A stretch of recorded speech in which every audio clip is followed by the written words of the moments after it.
মানুষের উপরে, জাতির উপরে আপনি বোঝা হবেন না। মানুষকে নির্যাতন করে, নিষ্পেষণ করে, মানুষের উপর অত্যাচারী হয়ে, জালেম হয়ে, স্বৈরাচারী হয়ে আপনি বেঁচে থাকার চেষ্টা করেন না। ফেরাউন টিকতে পারেনি, 400 বছর ক্ষমতায় ছিল, তারপরে ডুবে মরতে হয়েছে। আদ সামুদ টিকতে পারেনি। আদ সামুদ এত শক্তিশালী, আল্লাহ কোরআনে বলছেন মানাসাদ্দু মিন্না কুওয়া। আদ সামুদ এত শক্তিশালী ছিল, তারা শক্তির বলে স্ফীত হয়ে অহংকারে দাম্ভিকতায় বলেছিল আমরা আল্লাহর চেয়ে শক্তিশালী।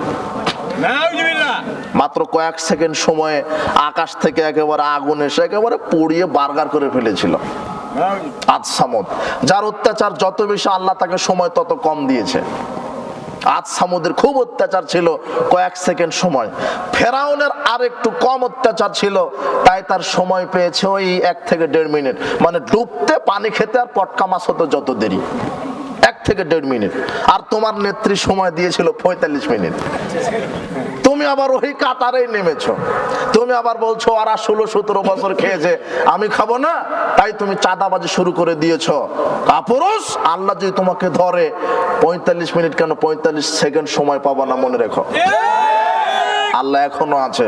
চাঁদাবাজি ছাড়ো, দুর্নীতি ছাড়ো, স্বৈরাচার হয়ে না।